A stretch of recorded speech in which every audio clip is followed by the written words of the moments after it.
Utica College decided to go back to an in-person event. And as News Channel 2's James Corrigan shows us, even though guests of the students weren't allowed into the Adirondack Bank Center, that didn't stop one UC senior from sharing a special moment with her family. Graduation day is about celebrating 4 years of hard work with family and loved ones.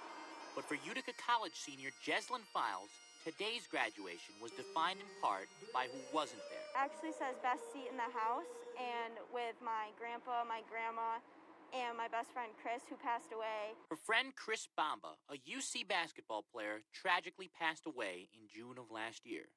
Her grandfather passed away this January, and to top it off, the pandemic has placed a travel barrier between her and her mother. When was the last time you saw your mother?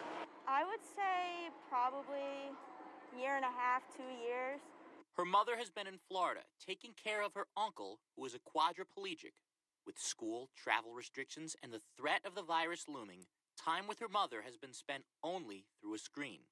Jeslyn has a special message for her mother on this momentous day. Thank you so much for everything you've done for me, supporting me nonstop, even from Florida, being here in New York, always supporting me every step of the way. A graduation day spent a world away from her mother.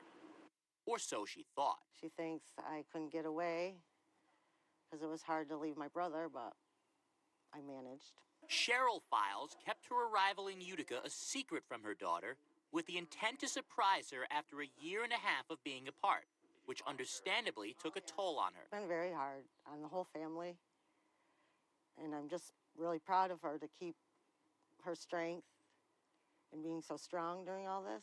She could only watch the commencement from a television screen, however, as all 3 of UC's ceremonies today were closed to guests. It was perhaps a fitting way to end a school year defined by being apart, a year which UC President Laura Casamento says shows the mental fortitude of the students. They hung in there, and we had a better result than most colleges and universities across the country, so I'm very proud of them. A dedication which extends to the students' families, for as her daughter walked the stage, Cheryl Files was there in spirit. Yay.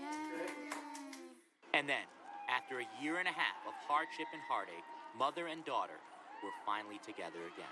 How does it feel to be reunited after a year and a half? It's great, especially on today. It's such a beautiful day, so it's just great. Was it everything you hoped it would be?